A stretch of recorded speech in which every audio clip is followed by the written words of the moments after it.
All right, appreciate y'all joining us. Grateful for the win last week. Really, tough competition. Western Kentucky's a really good football team. It was great to come out with a win against a team that's predicted to win their conference. Thought the turnout from our fan base and our students was really good, considering 11 a.m. kick. Thought we had great support on Saturday at home. Wrapping up the game. Players of the week, offensive player of the week, Deshaun Stoudemire had 6 catches, 99 yards. Did have a fumble. I didn't really agree with it, but had a fumble. But he played big, and he's really stepped up, and it's been good to see his activity in our offense take an uptick the last 2 weeks. Defensive player of the week, Caleb Ransall. Caleb's moved really more from corner to spear or nickel this year. Played 47 snaps on Saturday, had 4 tackles, 1 TFL, a PBU, a quarterback hurry, allowed 1 catch when he was covering number 11, Malachi Corley, who I think is a draft pick. So he really played at a high level, was a big part of our success defensively Saturday. Special teams player of the week, Blake Matthews played 18 plays on special teams and graded out at 91%. Thought Blake's doing a really nice job and been a solid contributor to our special teams units. Job takers of the week, defensively, Deshaun Baptiste, true freshman from New Orleans who's going to be a really good football player here. Job taker, offensive scout player of the week, DJ Epps. And then job taker on the special teams look team is Robert Marsh. The Nathan Harris John Johnson Service Award winner for the week is Jordan Stringer. And then the Corey McClellar Spirit Award for the week goes to Cameron Torres. Got to see, I didn't get to speak to, but I saw Corey's parents at the game Saturday.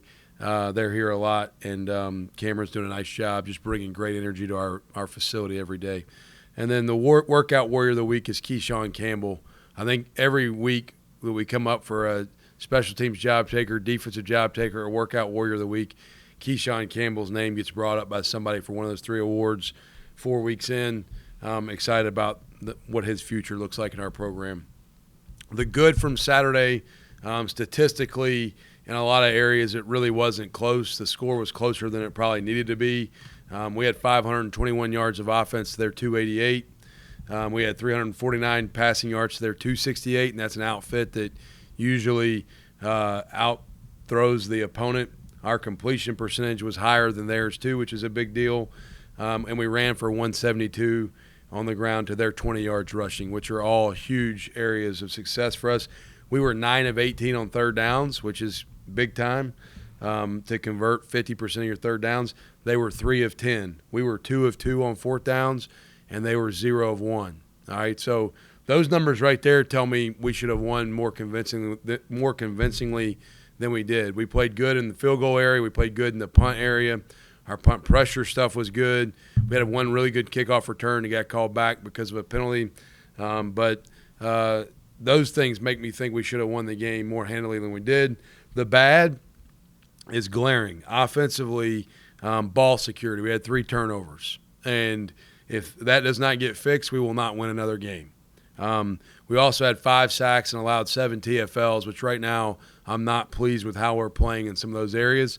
And the sacks and the TFLs issues, sometimes a sack may be on the quarterback. Sometimes it may be on the line. Sometimes it may be on a tight end in protection, to be quite honest with you. We got some 7- and 6-man pass pro where it could be the tight end. Our backs have held up pretty good in protection. So most of the breakdowns have not been on the running back room.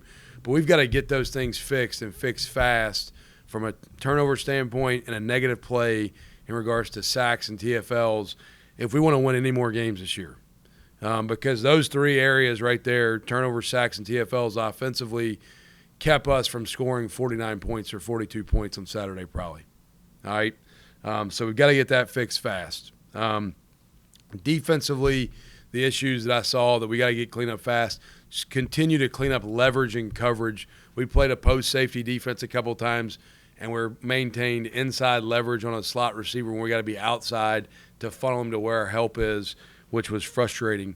And then just continue to shore up a couple things in some pass rush areas where certain guys have to understand a twist or a game better. And then special teams, we had the 1 muffed punt. We did recover, but that we can't have that. So that's sort of the good, the bad from last week and the players of the week.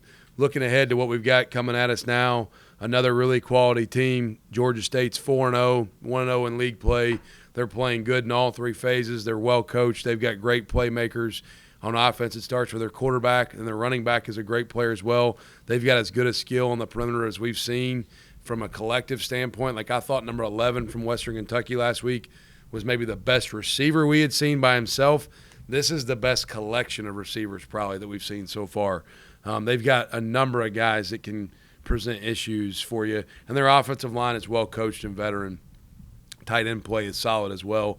And then defensively, I think they're athletic. They fly around. Number 17, their edge pass rusher is a good player. Their inside linebackers play well and physical. They're good at corner.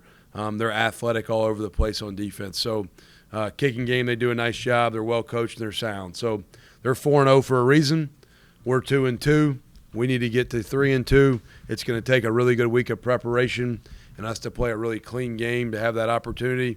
It's a tremendous challenge on the road, night game, and we've got a lot of work to do to have an opportunity to win this game. So with that, we'll open up to questions. Can you speak to the shared respect that you and Sean Elliott have? Yeah, I don't know if you guys heard, but Barry asked the shared respect I have for Sean Elliott. You know, when I took this job and got in the league, knew of Sean but was not real close with Sean. Since becoming a head coach, the first conference head coaches meetings, I think Sean and myself and my wife Jenny and his wife Summer probably spent most of the whole time together. We love Sean as a person. He's got great energy. He's a good football coach. I think we're like-minded in how we want to do things. We both want our teams to play hard and physical. He played D-line, but he's really an O-line coach.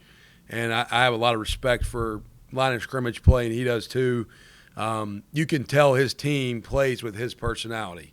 They play with physicality, a chip on their shoulder, toughness, and an edge. And I've got a lot of respect for how they play the game, and it starts with their head coach. He does things the right way. He brings great energy. I think they really take on his personality with how they play, and it's a tremendous challenge because they're one of the teams that I watch. I'm like, man, they kind of play like we do from a physicality standpoint.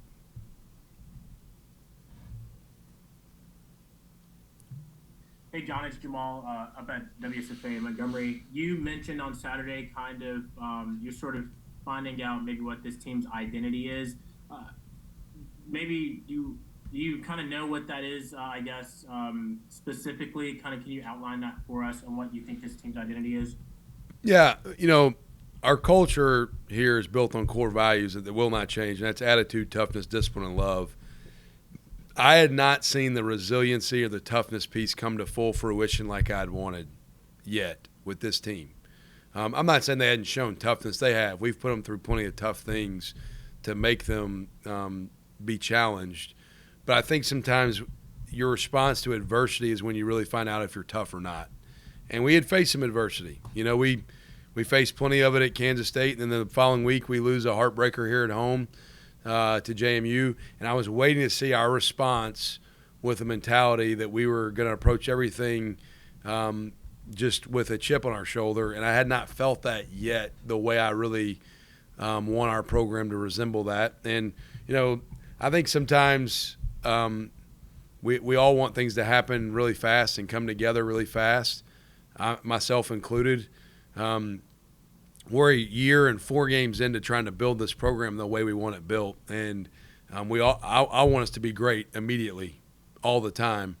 But this is a very young, new, different team than last year's team, and so there's some growing pains that are occurring, that have occurred, and quite honestly, we're still working through some things. Like I don't think we're a settled team, like we know exactly what we are all the way, but I felt our team fight together for 4 quarters for each other, maybe for the first time all year, and that gave me hope that whatever happens this week, next week, the following week, I think we now know what it looks like to play for each other better, which that's where you win close games, tough games, hard-fought games, is in those teams that are built like that. So I felt like our identity took shape and took form a little bit better in that regard.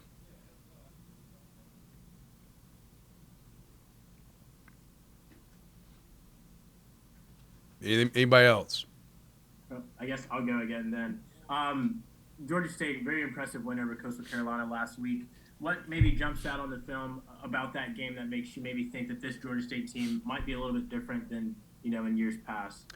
Yeah, I think they're playing more consistent. I think they've always, they've done a good job recruiting good athletes. They've done a good job playing the game with toughness. I think they're playing the game consistently at a higher level, and they're playing more detailed. Their quarterback's playing like he's an experienced quarterback, which he is. Their receivers that are experienced are playing that way. Same thing on the O-line. And then defensively, they've changed.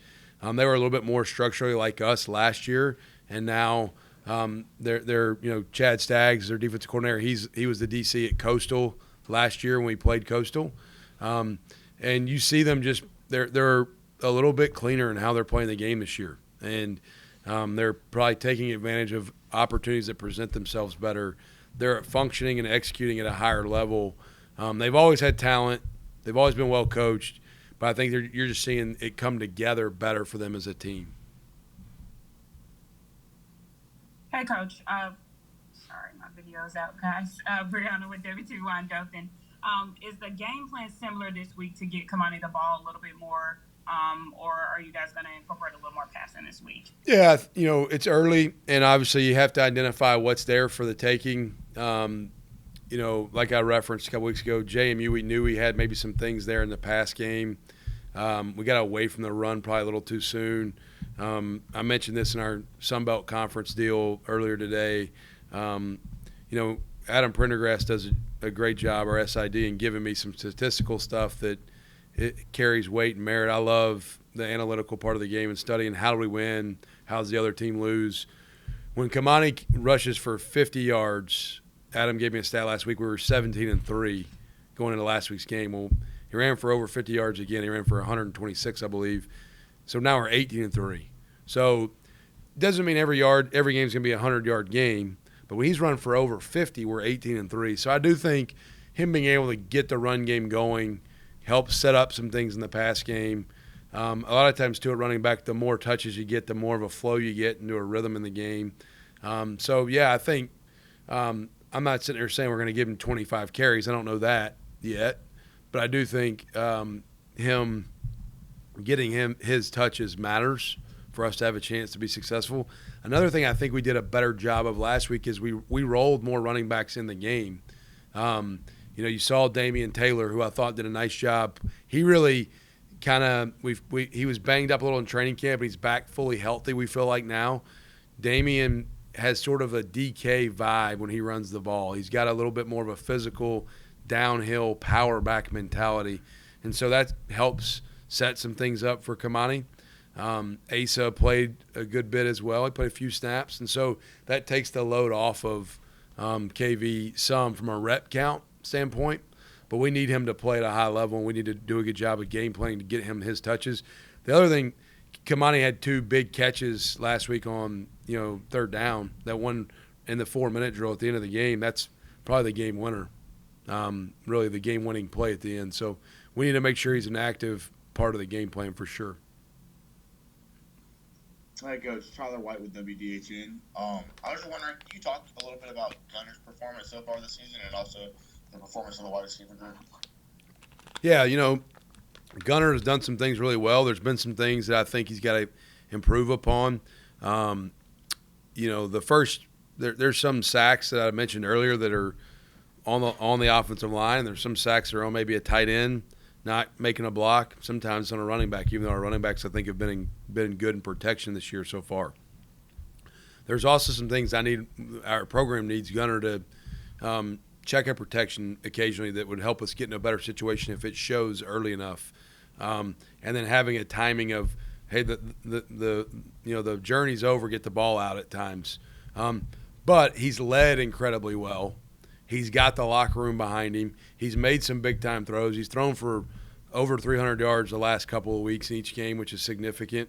Our guys believe in him. And then the receivers know that he's going to put the ball where it needs to be put. Sometimes I think arm strength can be overrated. Accuracy and location is, I think, probably a bigger thing at playing the quarterback position. And he's done a good job of putting the ball, for the most part, where it needs to be. I thought he had 2 maybe 3 throws last week where he was a little bit off. He left one high in the middle of the field that he threw to Devontae Ross. He left one low that he threw out in the perimeter. There were some throw things he needed to clean up, but he's led really well. And he's, I don't care if you're at high school football, college football, or pro football. I think the 2 biggest things at quarterback probably are just leadership and tangibles. Does the team believe in you and buy into you? And then 2, do you know where to go with the football? And can you put it there? And he does those things well.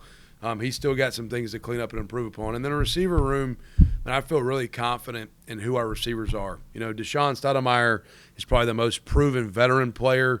Didn't really have any box score catches the first 2 weeks, but the last 2 weeks has shown back up. Was a yard away from getting 100 yards last week. And then you look at Jabri Barber, who's been very explosive around here for a while. Devontae Ross is taking a step forward. Chris Lewis, I don't have to say a whole lot about what he's done through 4 games here. You're seeing guys step up and make plays. Landon Parker has had a role where he's made a catch or 2 here and there that have been big. Marcus Rogers had a catch the other day, and he's a big physical presence. Peyton Higgins has made catches for us this year that have shown up. The tight end room, Ollie's made some catches this year. We got to get DeAndre going a little bit. The running back room has made catches. So the pass game's been good. The receivers have been good. I like where we're at in the receiver room. And so hope that answers your question. Hey, John, it's John and Dustin. Can you give us an update on Stephen Catledge as far as his injury situation? And one of the linemen, I believe it may have been Blake that got banged up towards the end. How's he as well? Yeah, it was. So Cat is likely out this week. They see the doctors today, and I get that full report as today goes. Likely out. And then the lineman that went down was Daniel King. Blake was at left guard. Daniel's at right guard. Daniel got a little cramping issue late in the game, fourth quarter. No, it's third quarter. Third quarter is when his cramping issue happened. And then Colby Smith came in at right guard. Colby's been playing more tackle in training camp. We moved him in at guard some. Transfer from Auburn. I mean, he's a big dude, 6'7", 330 pounds, and can bend and move pretty good. Just trying to get him integrated into our system so he knows. He got here in the summer. He didn't get here in January. The value, I was actually talking to our staff earlier today about this, the value of a transfer showing up in January because they can get fully integrated to your off-season program and learning everything. I think if Colby was here back in January, he'd probably be a little bit further ahead and might be playing more, but it was good to see him get some in-game reps and some action and do a nice job. But Daniel was the one that went down. He is fine. He just he got a little bit of fluid in him and was able to bounce back in there and finish the game. Hey, John, just speaking more about the talented room, I guess, that Georgia State has at wide receiver. As a defensive mind, how do you approach maybe attacking that group defensively, or is it just going to be an offensive challenge trying to control the time of possession to keep those guys off the field this week? Well, no, there's a complementary football piece like you just mentioned at the end. Last week we knew to help our defense, it would be nice if we could convert third downs on offense and run the ball. And that forced Western Kentucky, who wants to run 90 plays every game, to only run 50-something plays, which made them play left-handed a little bit, if you will. I'm not a great basketball player, but if a guy's got a strong right hand, I'm going to make him go to his left. And so that was the formula last week. Georgia State will do some tempo. They're not maybe as fast as Western Kentucky at times. Western Kentucky's been one of the fastest offenses in all of college football the last few years. Complementary football piece matters. I think we saw last week we can match up with receivers well at times. Like I mentioned, Caleb Ransall was the player of the game for the defense. He covered an NFL draft pick and gave up one catch. And so when he was covering him. So I think you saw our matchups in man do some good things. You can't play all man coverage because then you're going to get a lot of pick routes where they did convert some third downs as they ran some mesh, some rub routes, and they picked us. So that's one thing that we've got to make sure we do a good job of recognizing split and spacing and when to get out of man. But they present challenges. They got matchup problems. I mean, number 8, 6'4". He plays the ball well in the air. Robert Lewis, number 1. He's kind of like Devontae Ross for us. He's more experienced than Devontae. He's a redshirt junior. But I remember him in high school. He's a really good football player. Their slot receivers are both good that they play. They present matchup problems. They do. And the other thing they do that gives you problems is the spacing they play with. They play very wide with the oversplits, hoping you'll match numbers or even match 3 over 2, and then it creates vertical seams in the run game. And then just one more note about Gunner, just following up about, his leadership. How proud of you of him, or how positive is it that he's able to bounce back from those first possession turnovers? The last couple of weeks he's had the interception, and then, of course, the strip sack interception against Western Kentucky on the first drive of the game for y'all. How positive is it to see him bounce back and lead the offense back into that?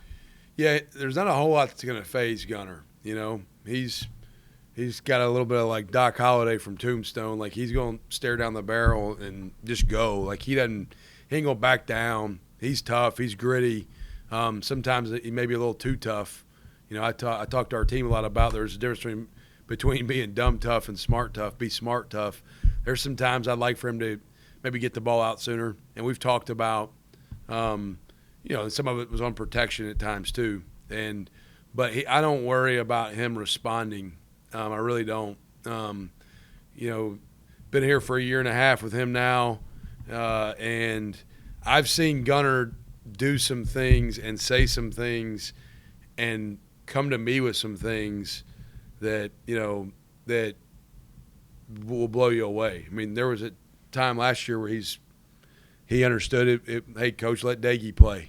Like, he's a team guy. He's about the team.